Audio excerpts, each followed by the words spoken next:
It was 2:30, the dead time between lunch and dinner. The bar was practically empty, and the waitresses had already cleared everything up and gone home for a few hours before dinner. In other words, it's time to either come up with evening dishes or work on new recipes. So that's what I was doing, trying to create the perfect carrot soup. Sounds simple, right? Not really. Sure, I could cook a bunch of crappy, tough carrots in water with a salty soup base, grind it all up, add a little cream at the end, and call it carrot soup. But this is not my approach. No, the perfect carrot soup should feel like a silky mouthful of carrots, although in fact it's not really a carrot as you imagine it to be. Imagine silky carrots amplified, carrots where you can taste all the sweetness and velvety texture that makes you want to lick the whole damn plate and say, "Damn, I never knew I liked carrots so much." When this happens, you can say that you have created the perfect carrot soup. And when the vegetable supplier offers you a good price on a few boxes of fresh carrots, that's what you should do. I worked on this most of the morning and for the last hour after cleaning the kitchen. So far my recipe has included: cut off the ends of the carrots, slice them on a mandolin until 1/8 of an inch thick, fry them over medium heat in butter, then add some minced shallots, celery, and garlic. Quickly add a little cinnamon to open up the oils, then pour the broth over everything and simmer until everything is soft and the flavors have mixed.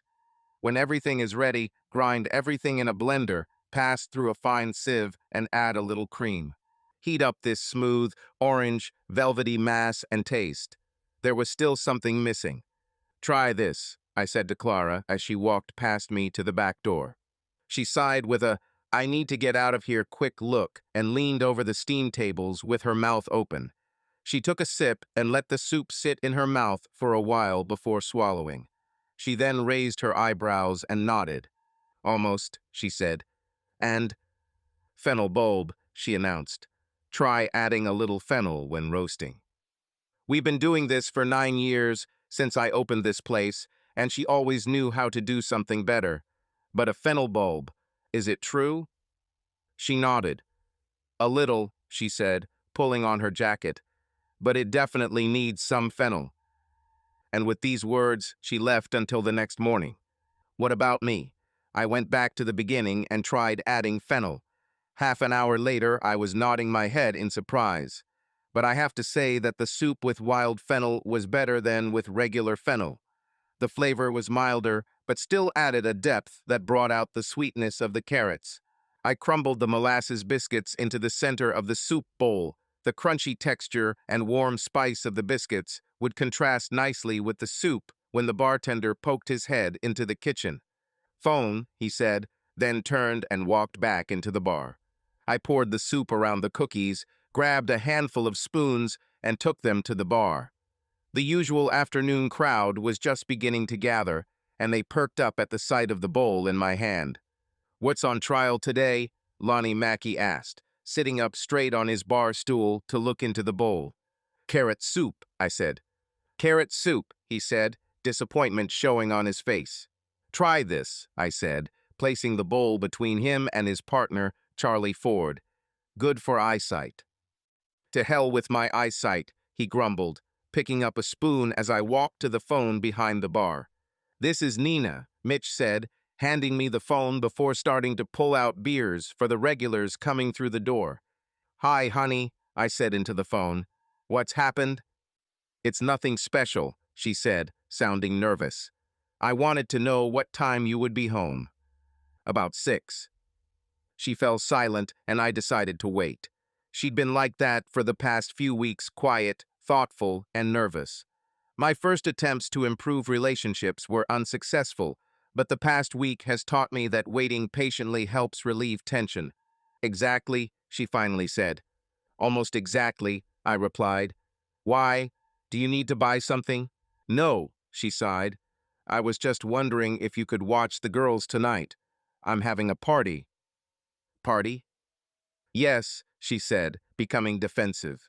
"You know, one of those pampered chef parties." I chuckled. "Pampered chef, overrated trash. Maybe you should stay at home. Maybe you can spoil this cook." "This is a girl from work," she continued, ignoring my comments. She does this to save up for a car. I just thought I could support her and buy her some things. Yes, I said. I don't see any problems. Well, maybe I saw the problem. However, given her mood lately, I decided not to complain. It's better to just let her relax as she sees fit. Please be home by 6, okay? Of course, honey, I said. I'll be there by 6. Thank you, she said, sounding relieved for the first time in the entire conversation. I really well thanks, Tim. Of course, I replied, surprised at what she almost said. See you. And before I could say anything else, she hung up, even without the usual bye, not to mention, I love you. I shrugged, turned around, and saw that the bar was already full. 6 or 7 guys at the bar had already emptied their bowl of soup, and Mitch was picking up the empty bowl and putting the dirty spoons in it. Well, I asked Lonnie Mackey. He smiled. What can I say? It's good for my eyes. This was Lonnie Mackey's secret code, which meant the recipe was perfect. Not that he was too picky, as his 300-pound weight proved. However, he knew a lot about good food, and I adjusted recipes more than once based on his opinion. So I headed back to the kitchen to make batches of carrot soup for tomorrow's special. I've been in the restaurant business for 19 of my 29 years. Mom and Dad owned the bar and grill before me, and I've been bussing tables, washing dishes, waiting tables, and preparing food since I was 10 years old. Of course, parents could get in a lot of trouble for doing such things, but not in Grant City. There were only 5,000 people in the city when I was growing up, and everyone knew each other. No, Grant City parents did not spoil their children. What about child labor laws in Grant City? Are you kidding? We were surrounded by dairy farms, and the poor fellows began to milk cows, remove manure, and make hay from the age of 7. No, no one noticed that I worked the relatively easy restaurant jobs that my parents assigned to me. Rather, they considered me lucky. Life in a small Midwestern town. Unfortunately, shortly after my 20th birthday, and just as I was graduating from culinary school, my world completely collapsed. One warm evening in early May, 2 bastards from neighboring towns decided to rob a bar and grill in Grant City. Even though they were drunk, the bastards realized they were in trouble and ran away, leaving the full cash register untouched as they sped off. In an attempt to put as many miles between themselves and Grant City as possible, they forgot about the new guardrail at the T-intersection of Cypress Knoll Road and Blandings Farm. Old man Blandings had long been tired of drunks driving onto his lawn at intersections and insisted that the city council install a steel barrier. Highway Patrolman Blandings, yes, his son was tired of listening to his father grumble, so he installed a bump stop that would stop a Sherman tank. On the morning after the accident, Inspector Blandings proudly examined the dented bump stop. It held up well against a 1979 Firebird going nearly 100 miles per hour. The Firebird was a piece of scrap metal at his feet, but the bump stop didn't need to be replaced. Thus, thanks to his attention to detail, he saved the taxpayers money on the cost of replacing the bump stop. His work also saved taxpayers money in at least one lawsuit. It turns out that the killer bastards not only forgot where the new bump stop was installed, but also forgot to fasten their seat belts. The driver died. Meanwhile, idiot number 2 was paralyzed for life. Judge Connerly did not feel much sympathy for him and without hesitation sent the bastard to death. Well, sometimes it's bad to be them. Asshole number 2's sentence was later commuted to life without parole, but I thought he'd have more fun being a paralyzed prisoner target for 50 years than dying peacefully in 10 years or so. Being an only child, I inherited everything when my parents died. House, cars, bank accounts, retirement savings. Everything down to the last detail. They had owned the bar and grill for almost 40 years, and it had long been paid off in full. I decided that I had learned enough in culinary school to take over the business and returned home trying to see if I could handle it. My first problem, obviously, was that I was now the proud owner of a bar and grill, but I was not yet 21 years old. Sorry, I was told, but you cannot operate a liquor license until you are 21. Uncle Jack came to the rescue and registered the liquor license in his name, which our lawyer said was perfectly legal as long as I stayed away from the bar. Staying away from the bar was fine with me. All I wanted to do was introduce the people of Grant City to real food. No more terrible meatloaf with salty, soggy canned green beans, powdered mashed potatoes, and gravy made from a mixture. Soups will be made fresh rather than bought ready-made or even worse made from soggy vegetables and a soup base with a lot of salt. Of course, Mom and Dad never cooked like that. No, they offered a simple menu: hamburgers in 4 or 5 varieties, tomato soup in the summer and chili in the winter, hot dogs, chicken sandwiches, and a huge variety of ready-made frozen entrees. Oh yeah, and the Friday fish menu, which I admit was one of the most popular in Lincoln County. Everything on the fish menu was homemade, from beer-battered cod to potato pancakes, coleslaw, and salty rye bread. My mother made amazing salted rye bread, and it became my most treasured legacy when I found the recipe after they died. Biting into rye bread with butter and salt, fresh out of the oven, always brought a smiling image of her to my mind. So Mom and Pop's food was better than other places in Grant City, but not by much. I wanted every meal to be like Friday fish dinners, everything homemade and nothing from the freezer, except maybe out-of-season vegetables in the dead of winter. I could add my own little touch, you know. For example, small gastronomic additions here and there. Uncle Jack was invaluable in helping me implement my changes to the restaurant. Take your time, he warned. They'll give you a chance first. They'll feel sorry for you because of your parents and all that. But they won't tolerate too much at once. So keep it simple and hearty, and don't throw those little dishes with weird greens and sauces at them. He was right, of course. Although Grant City was growing rapidly as the Chicago metropolitan area expanded, it was still made up primarily of farmers and workers who believed that Thai food was something to gnaw off the chest if they could talk their wife into bondage. Moreover, Grant City has never been a center of wealth and fame, so raising prices by more than a little would cause a serious decline in business. So everything was slow, but it immediately felt fresher. Here, everything I was taught in culinary school came in handy. Don't buy frozen chicken breasts, the instructors taught us. Buy a whole damn chicken, separate the breasts, use the wings for appetizers, the back for soups, and the bones for broth. No waste and much cheaper than pre-made ones. It tastes better too, which helps. A quick note on making homemade broth. Never, and I mean seriously, never let it boil. You have to keep it on low heat so only a few bubbles rise to the surface. Otherwise, the whole thing will get cloudy and greasy, and you'll never fix it. I'm serious. Of course, it took a lot more effort to butcher 50 chickens at a time twice a week, but after a few months, you will learn to do it very quickly.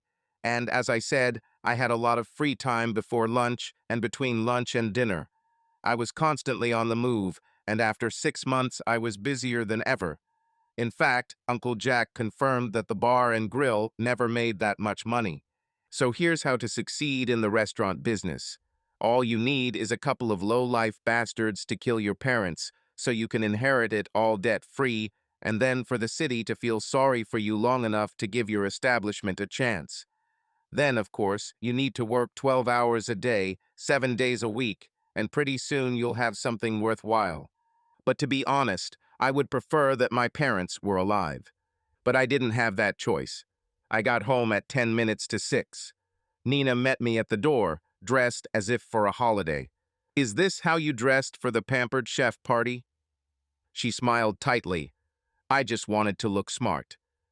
She looked amazing, I have to admit. Short, petite, with short light brown hair, small but firm breasts, a beautiful figure, tanned and toned legs under a simple, tight floral dress. Her dark brown eyes sparkled with a mixture of anxiety and excitement that confused me. The smile on her face began to turn into a real smile, and I internally relaxed, finally seeing her come out of her 2-week blues. "Whatever it is, it's good to finally see you happy," I said, leaning down and kissing her. Her eyes sparkled for a moment, and the corners of her smile tightened slightly. Just for a second, but I swore it looked like guilt. "I feel better," she said, hugging me. "Okay," she said, pulling away when my lips touched her neck. I went. "The girls and the dog have already eaten, so just make sure they finish their homework before watching TV." Before I could answer, she was already in the car and driving out of the garage. I walked into the living room and saw that the girls had already turned on the TV, their textbooks, pens, and paper lay on the coffee table in front of them, forgotten. My pug Ernie nestled in Nadine's lap, snoring as she gently stroked him behind the ears. I cleared my throat, but everyone ignored me except Ernie, who opened his eyes slightly, but did not move from his place, enjoying Nadine's caresses. "Emily, Nadine," I said. "Quiet, Tim," Emily said. "Almost over." I looked at the clock on the wall and saw that she was right. There were only about 3 minutes left until the end of another stupid rerun of Saved by the Bell. Deciding that it was better to let them watch, I stepped aside. Ah, the joys of being a stepfather. Emily and Nadine, aged 9 and 7 respectively, were Nina's children from her first marriage. They called her ex-husband Dad. I was Tim, or more often, "You are not my father, and you cannot order me around." Of course, Nina rarely allowed them to talk like that in front of her, but they were used to using this phrase when she couldn't hear them. Considering I wasn't really their father, I usually let them get away with it. Really, what could I do? They already treated me badly no matter what I did.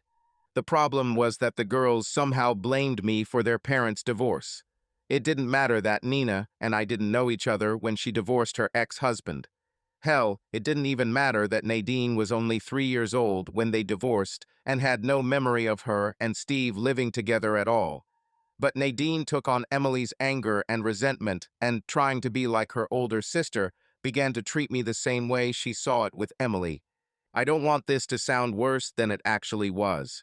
In fact, I usually got along great with girls. Problems only arose when I did not allow them to do whatever they wanted or demanded that they do what they were supposed to do. In other words, when I didn't pamper them the way their mother pampered them, they got angry. "Okay," I said as the end credits rolled, "time to finish my homework." In response, Emily took the remote control and changed the channel. Deciding that it was better not to get into a fight with a 9-year-old girl, I walked over and unplugged the TV cord from the outlet. "Now," I said. Emily looked at me angrily. Nadine looked from me to her sister and then back to me with the same angry expression. "Mom said we could watch TV," Emily said. "No, I didn't say." "She said," Nadine intervened. I smiled. "As soon as you finish your homework and I check it, you can watch TV until bedtime." "Not yet. Is it clear?" I left the room, leaving 2 spoiled girls looking angrily at my back.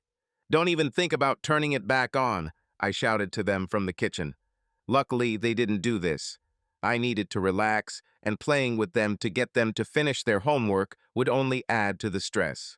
Once in the kitchen, I began rummaging through the refrigerator, looking for something to snack on. I wasn't very hungry, but I knew that my appetite would work up later in the night. It's better to have a small snack now than to overeat before bed.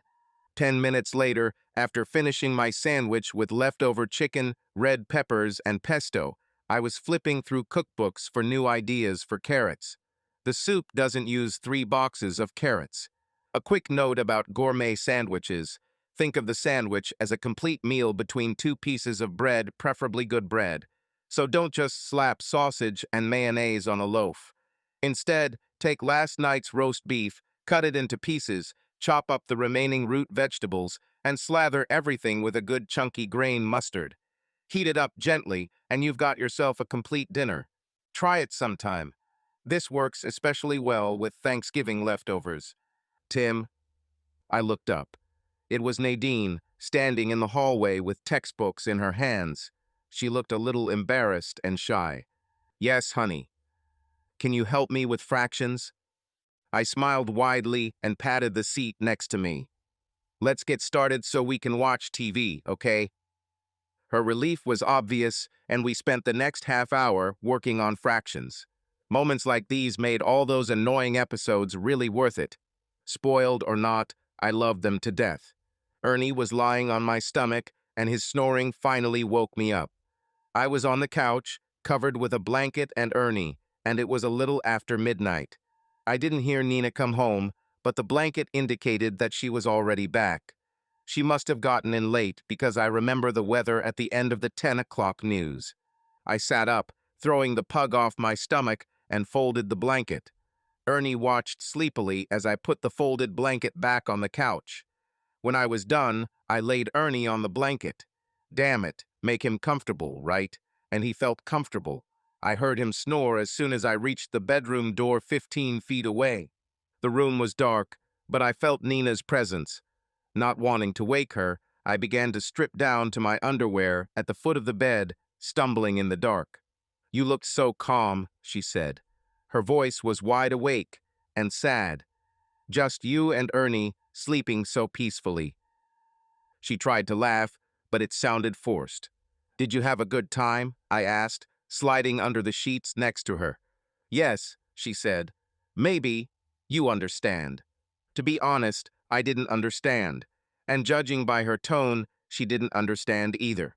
My hand reached out to her in the darkness, finally finding her shoulder and resting on it. "Please, Nina, tell me what happened." In response, she pressed her cheek to the top of my hand. After a few minutes, remember, I learned the hard way not to push her, she spoke. "There's just too much going on, honey. It has nothing to do with you, so don't think about it. Okay?" I muttered in response. "And no matter what happens, remember I love you, Tim." "But what is going to happen?" "What?" I felt her warm tears on my hand, and she hugged me tighter. "Just go to bed, honey. I'll come to my senses soon. I promise." But sleep did not come as easily as it should have. I was too scared. What's going on here? She had been depressed before, but it had never lasted this long. And the way she spoke was ominous, as if something bad was about to happen. "She's definitely not cheating on me." I was sure of it. "Maybe she's having problems at work. Did you do something illegal?" I quickly dismissed these thoughts. No, I absolutely did not understand what was happening here. To understand my confusion, you had to know Nina. We met 3.5 years ago. She was with other nurses, and they came to the restaurant for a farewell party for one of the administrators. After the party, she and a few others helped me clean up. Once the dirty dishes were stacked in the kitchen sinks for the next morning, we all went back to the bar for a drink and a little chat. I don't know exactly when it started, but I remember seeing her more and more often at the bar and grill. Perhaps she had come before, but I didn't notice. Given her appearance, this seemed unlikely to me. After a month or so, we started drinking together and chatting almost every time she came over. Nina went through a difficult period a year before we first met. She was a registered nurse in the trauma unit at Lincoln County Hospital, recently divorced, with two little girls whom she loved more than anything in the world, and racked with overwhelming guilt over an affair with a doctor that had ruined her marriage. Nina and Steve have been together since she was in medical school. Only 12 years, and 6 of them married, before he found out about her short, 2-month affair. Although she was awarded custody of the girls when the final verdict was handed down 6 months before I met her, she was still crushed by the weight of shame and what she had lost. She constantly told me that she and Steve were the perfect couple. That is why the novel was such a mystery to her. Of course, she told me, Steve worked hard, and she worked hard too. What's more, she hasn't lost any weight since Nadine's birth. This never bothered Steve. He said that he liked her figure with extra pounds. However, she felt ugly, lonely, tired, and exhausted, and she needed to feel attractive. Steve thought she was beautiful because he loved her.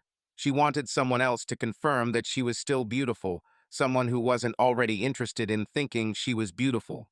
Unfortunately, she told me all those years ago, my pride did not precede my fall. No, it wasn't until Steve found out that I realized I was acting like some damn prostitute. But by then it was too late. The fall happened, Tim, and it destroyed everything I had. And what did the girls have? And then the pride went away, and here I am. She cried while telling me about the girls. Nina was constantly torn by Emily's sudden outbursts of anger and, worse, Nadine's confusion at the chaos that had become their modern, single-parent American home. Therefore, when Nina told me that she would never, under any circumstances, cheat again, I believed her. She knew what it had cost her and would cost her again, and she would never put her little girls through another trauma like that. That's why she spoiled them so much. She felt guilty for taking their family away from them, and was determined to make sure they never needed for anything again. In addition to spoiling her girls, her depression told me every couple of months that she was still living with the pain of what she had done to her first marriage and family. So after a whirlwind courtship, we somehow ended up married 6 months after our first meeting.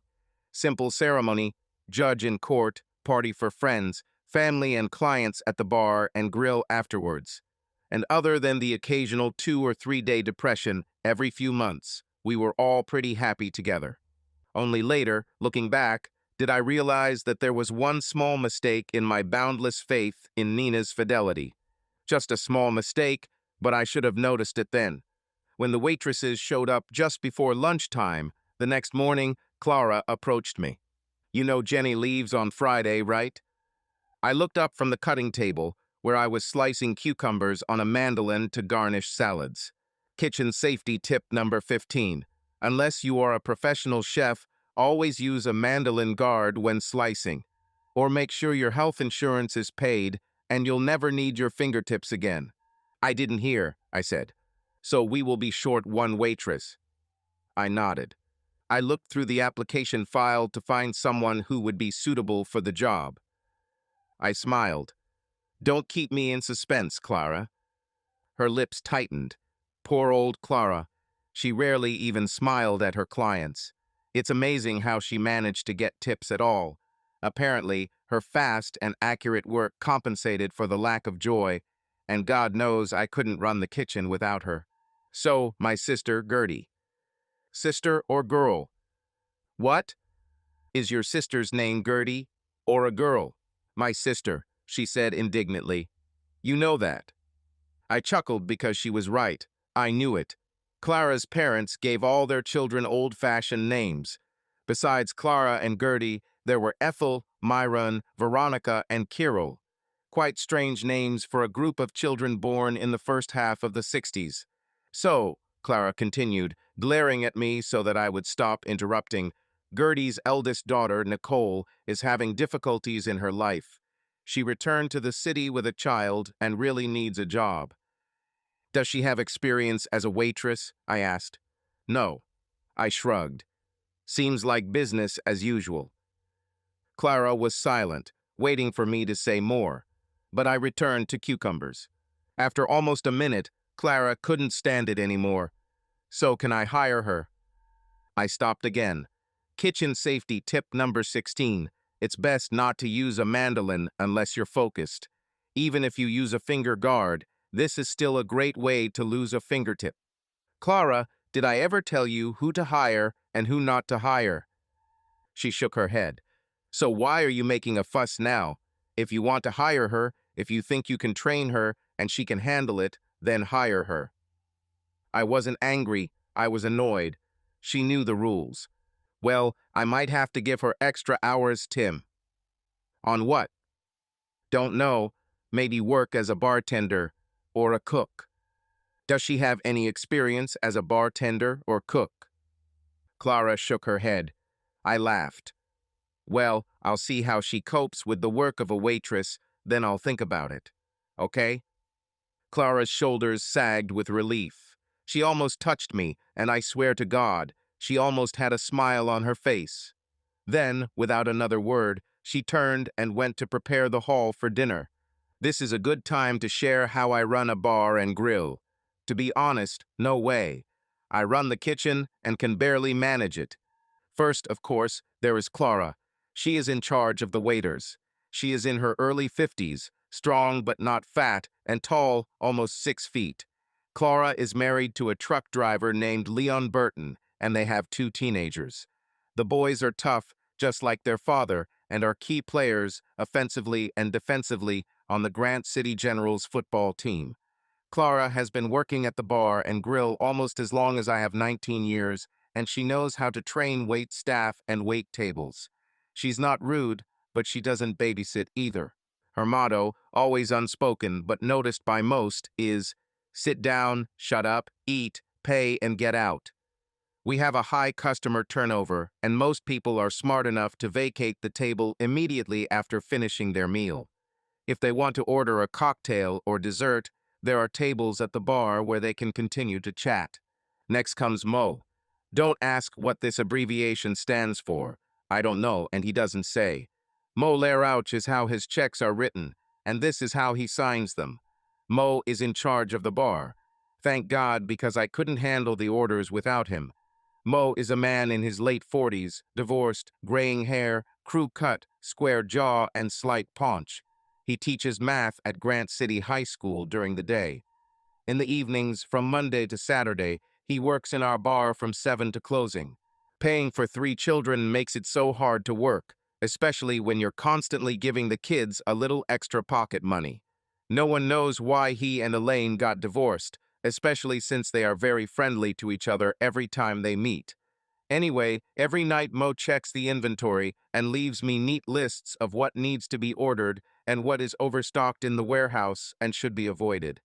I'm shaking with fear, no kidding, when Mo goes on his annual 10-day fishing trip and leaves me in charge of the bar. Finally, there is Uncle Jack. He was always hanging around the bar and grill, filling in for bartender, waiter, and cook when we were short-staffed. Uncle Jack was a retired Marine, and 33 years of service had left their mark on his appearance and demeanor. He did not tolerate nonsense, was a little vulgar, and liked everything to be in a clear order. He also retained his naval figure, narrow waist and broad chest, arms like guns, a clean-shaven face, and a gray crew cut that never seemed to grow out even a fraction of an inch. I honestly think he cuts his hair every day. However, after Aunt Eileen died 6 years ago, he quickly realized that he was bored to death sitting alone at home, in the house they had shared since his retirement 15 years ago, contemplating the memories of my life. Moreover, life in the Marine Corps made him, in general, an impatient and energetic person. 3 months after Aunt Eileen died, Uncle Jack waited for me at the door of the bar and grill early in the morning. "What's happened?" I asked. "I need a job," came the rude answer. "What kind of work?" "Any. I pay a little." "Doesn't matter." Over coffee and my morning preparation, we discussed the conditions. "I'd rather work at night," he said. "Is it true?" Nod. "Don't laugh, but I liked golf. The guys and I meet every morning. The subscription is cheap, you know, especially for pensioners." "What about winter? Then you won't play. Do you still want to work at night in winter?" They said I would like ice fishing and other things. Other things? He hesitated. Damn bingo and bridge. Judging by the look on his face, he didn't believe he would like it when they told him so. Miraculously, however, he liked bridge perhaps because it involved betting and ice fishing. As a result, his work was at night, which finally allowed me to have my own personal life. One thing to know about Uncle Jack is that he is not a very good cook. I don't mean he's bad, no. He just doesn't make soups, special dishes, or side dishes. What it does is fry burgers and steaks, fish and cutlets to the right temperature, precisely place everything on the plate, and serve quickly. This means his evening shifts are mostly grilling and frying work, and my day shifts are much longer because I do all the dirty work. But I don't care because I enjoy the messy work creating special dishes, making soups, and cutting up sides and toppings, basically, and I really enjoy having my evenings free. So I stay with him for the first hour of the evening shift every evening, and on Fridays the student helps him cope. The point is that I give Clara, Mo, and Uncle Jack the opportunity to manage their own part of the work. They know how everything should be done. They know their people much better than I do, and they show me a level of devotion that my culinary school teachers said was almost unattainable. I think it was General Patton who said, "Don't tell them how to do something. Just tell them to do it and let them figure out how." This General Patton was a smart man.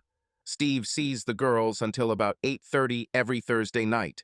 Therefore, I try to come home as early as possible on Thursday evening so that Nina and I can spend a few hours without distractions and indulge in lovemaking. Don't get me wrong, Nina has a wonderful character. She is fun, smart, hardworking, incredibly empathic and caring, and easy to talk to. I would love her to death even if we had a more casual sex life. But we didn't have a normal sex life. Simply put, Nina loves sex. So Thursdays and every other weekend are the real pinnacles of my calendar. Of course, we do it much more often than these few times, but we cannot completely surrender to the passion. The noise and acrobatics must be contained when the girls sleep in their rooms at the other end of our one-story house. But on Thursdays and every other weekend, there were no such restrictions. So you can imagine my disappointment when I returned home and found only Ernie. I checked my answering machine, and sure enough, there was a message. "Tim," she began, sounding excited. "Sorry, but we have a serious case coming to the department. 5 kids in a car accident or something like that. I won't be able to leave until late in the evening." Then she paused, and I heard sounds from the hospital, people shouting directions for medications and beds and all this fuss. "Sorry, dear. I love you." She sounded tense and hurried, but not too upset about missing Thursday, which I had planned to get her out of her funk. I sighed and looked at Ernie. The fat pug sat at my feet, his tail wagging from side to side, and his soft, sniffling gaze and large brown eyes begging for attention. "Okay, baby, let's eat." Let's be clear, pugs are smart dogs. At least Ernie. This is evident because as soon as he hears any word related to food, he goes to his bowl and waits for food. Lonnie Mackey at the bar is a lot like him. I looked around the empty house, listened to the silence, except for Ernie's loud grunting as he devoured his kibbles and beets, and decided to head back to the bar and grill for dinner. Back at the bar and grill, I sat in the corner and waited for Clara to notice me. She was busy with another waitress, one I didn't recognize, at the drinks counter. The girl next to Clara was tall, although not as tall as Clara. Probably about my height, 5'10". She was slender, with long legs and narrow hips. Her shoulders were slightly wider. From the back, I could only see long, straight, dark brown hair. But what really caught my attention was her exceptional ass. Let's get this out of the way. I'm a fan of women's butts. The breasts, although nice, may be too big for me. Legs are great, and long legs are even better. But with the exception of the face and eyes, which are the first things I look at, what really turns me on in a woman is a nice ass. Nina has a great ass, firm and cute. It almost fits in a man's palm. But that ass was the epitome of a great ass. Taut and proud, slightly rounded in a way that a woman with such narrow hips should not have. The kind of ass you want to hold. When the waitresses turned, I saw a beautiful face. Not beautiful in the classic sense, but beautiful in a model style. Remember those French girls dancing with Robert Palmer in those cheap music videos from the mid-80s? This is what she looked like, only with longer hair and a much better ass. She had the same imperturbable expression on her face that perceives her surroundings without changing emotions, or without any emotions at all. Clara noticed me, saw that I was looking, and turned around, saying something to this beauty. The woman turned her head and looked at me, then began to walk towards me, taking out an order pad. "Mr. Franklin," she said. Her voice was of medium pitch, not girly, not high, and not hoarse. Neutral. She looked to be about 25, 4 or 5 years younger than me. "Call me Tim," I said, holding out my hand to her. She hesitated, a frightened look flashing in her brown eyes. Then she shook my hand. Her hand was cool and dry, her handshake a little stronger than the man's. Nice handshake, and a very beautiful hand. "And you must be Nicole."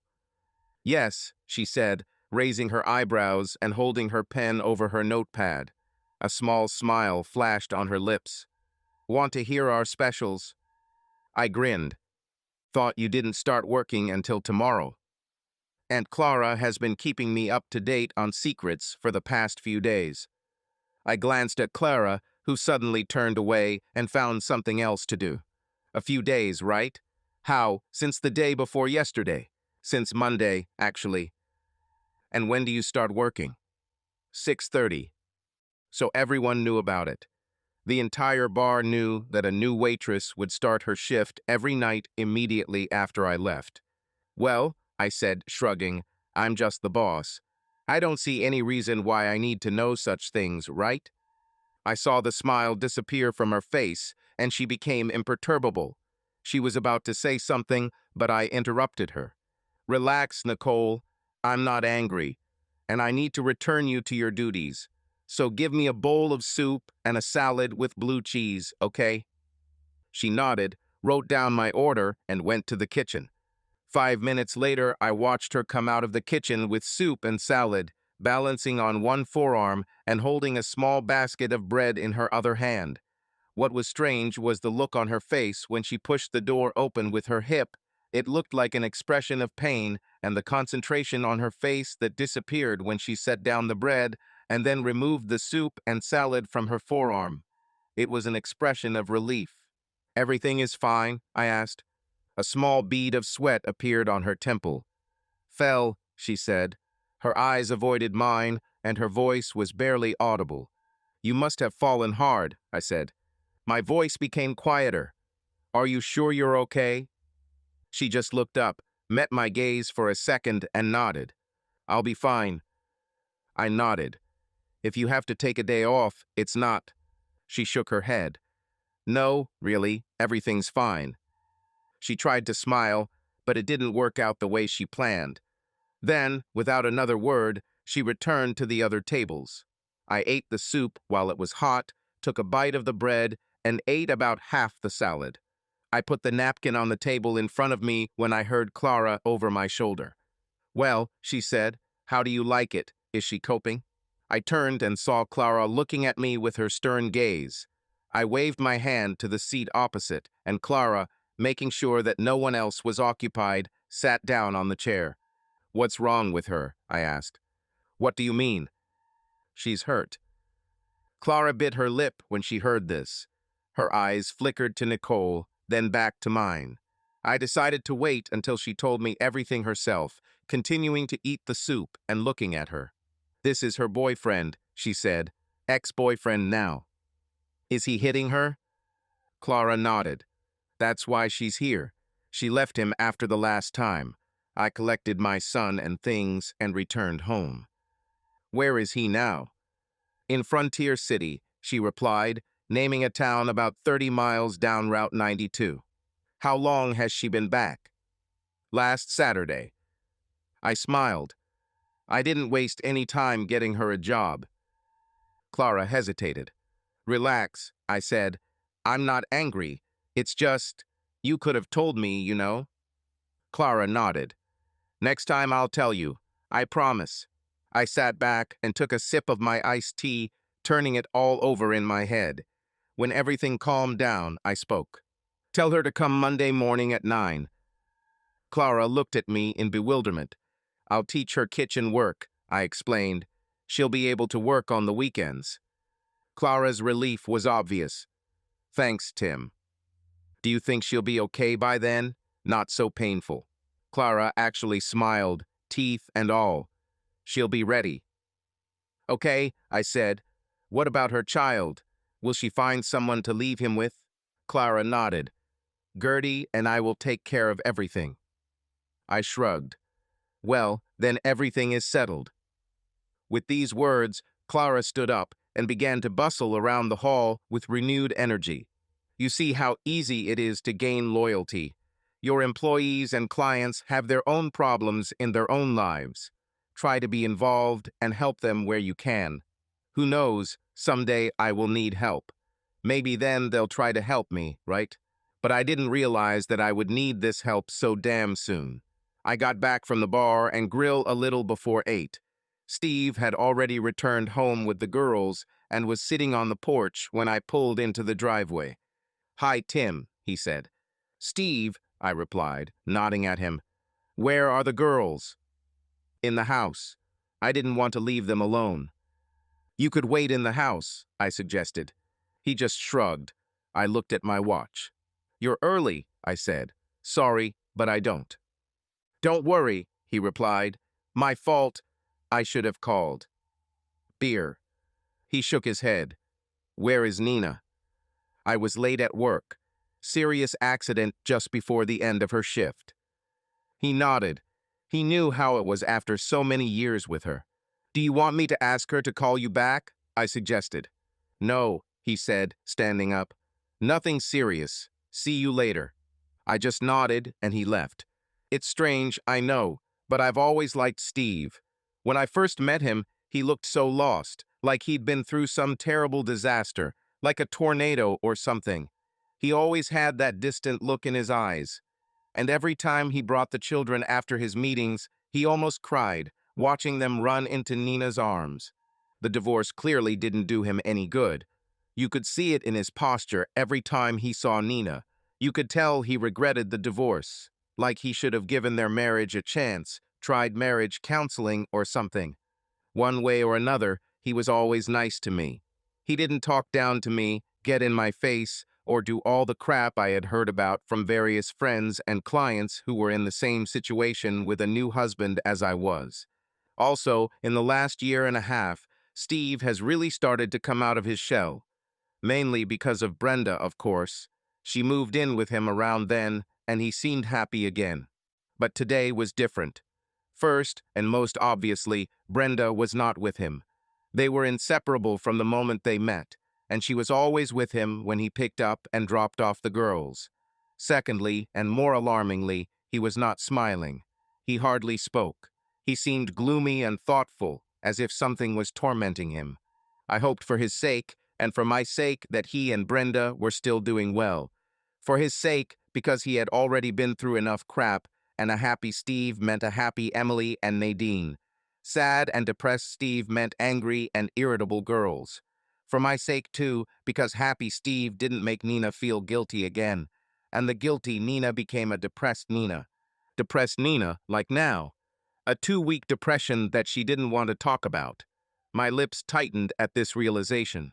Entering the house, I saw that the girls were sitting on the sofa and watching TV. They were clearly upset, and even Ernie stayed away from them. I sat down on a chair that was perpendicular to the sofa and looked at the girls, trying to catch their gaze. They ignored me, their bleary eyes staring at the TV. Everything is fine, I asked. They didn't answer. I reached out and grabbed the remote, turning down the volume. Girls, do you want to talk? Emily ignored me. Her lower lip poured into a full, angry display of resentment. Nadine couldn't help herself. Tears welled up in her eyes, and she turned to me with a pained expression on her face. Brenda is gone, Tim, she whispered. She moved out. I nodded. That explained a lot. Worse, this had apparently been going on for some time, at least for more than a week. Now I understand the reason for Nina's behavior. Or at least that's what I thought. And it only took me a few hours of thinking about this whole mess to understand the whole picture. I finally got the girls to bed at 9. Beers in hand, sprawled out on the couch with Ernie, we watched Law and Order reruns and waited for Nina. She didn't return home until midnight. She tiptoed over to the sofa, took the remote control and turned down the volume, scratched Ernie behind the ear and whispered to me, "Get up, darling." "I'm not sleeping," I said. My voice was monotone. It's amazing how 3 hours of watching disgusting legal dramas while petting a lazy, attention-hungry dog can make you focus your thoughts. "Sorry it's so late," she said. "But it was very difficult. We lost 2 of them." I was sorry to hear this. "Anyone you know?" She shook her head. "Some guys were going to clubs in the north, from the suburbs." I nodded. I stood up, sitting a grumbling Ernie on my lap as I did this. Nina sat down at the other end of the sofa, crossing her legs and looking at me. "When were you going to tell me?" She tilted her head. "Say what?" "That you're going back to Steve." She didn't say anything. Her head turned to the flickering TV screen. "Well," I insisted. She turned to me again, and I saw tears streaming down her cheeks. "I'm confused," she said. Her voice trembled. "What?" "In us. In girls. What's best for everyone? What can be confused here? You either love me or you don't. You either want to be my wife or you don't. She wiped away her tears. It's not that simple, Tim. I held Ernie close to me. I needed to feel close to feel needed and appreciated, even if only as a small, plump ball of grunting fur. Ernie was more than happy to fill the role. Okay, I tried to reason. Then explain to me what's so complicated about this. Steve lost his girlfriend, the first serious girlfriend since the divorce. And now you see an opportunity to return to him, and you are thinking about taking this opportunity. You think about it enough to meet him last night, and you volunteered to work late today to avoid returning to me, to avoid having sex, to not sleep with me. Her eyes told me I was right. How did you know? About last night? I snorted. Because you don't dress up like that for house parties with a bunch of women. And when you go to a pampered chef party to help your friends save up for a car, you buy something. Damn bread mix or some kind of baking thing. But you didn't buy anything. She nodded. The tears continued to flow, as did my guesses. And then tonight I find out that Brenda is gone. And Steve came with the girls earlier, without talking to me. I scratched Ernie behind the ear and heard him grumble contentedly. Damn it, Nina, he could barely look me in the eye. At least he's ashamed of it. Nina burst into tears. You don't think I... No, I hissed. I don't think you're the least bit ashamed of all this.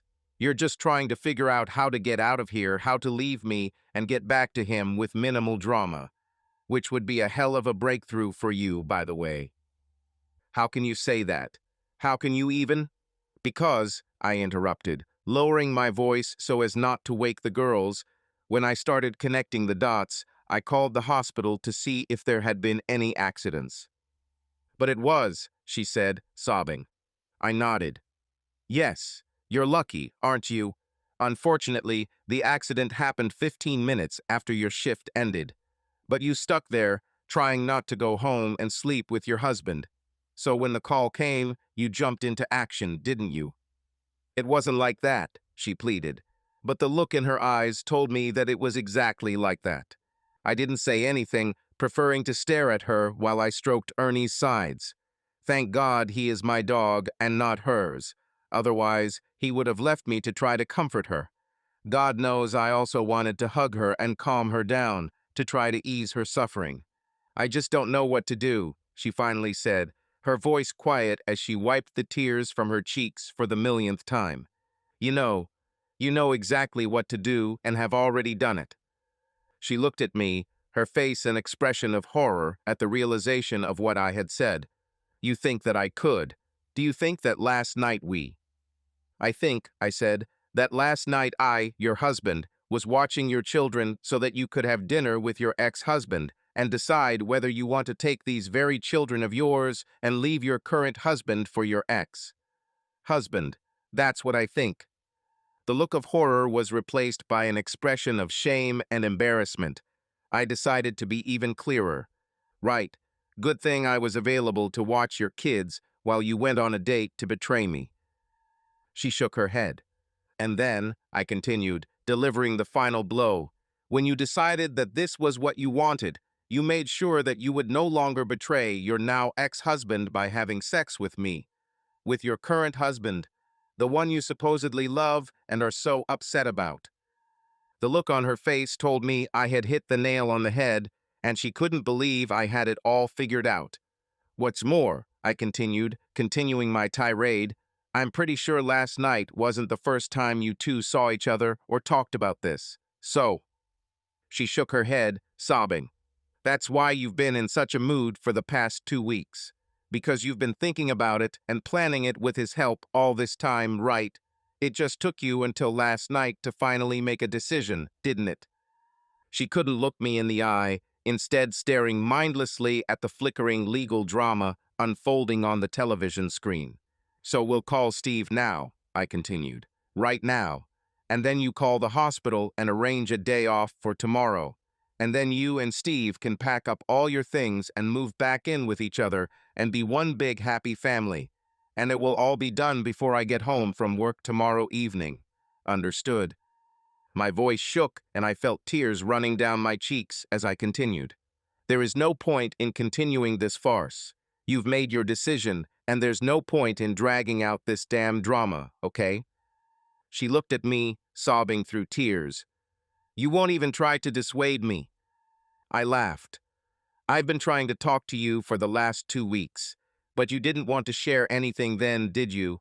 Now that you have completed your mission, do you want me to beg you not to do what you have already decided to do? I leaned towards her. Will it be a lot easier for you if I beg you to stay, and you can trample me even more when you leave anyway? Is this the case? She was stunned by what I said. She didn't even seem to think about it that way. She expected hell. She seemed to want to be begged and cried. Well, to hell with it. As I said, by tomorrow evening, you will no longer be here. Okay? She nodded slowly, then ran into the bedroom. I sat in the dark, relaxing to the rhythmic snoring of the tired pug on my lap. Looks like it's just the two of us now, Ernie, I whispered.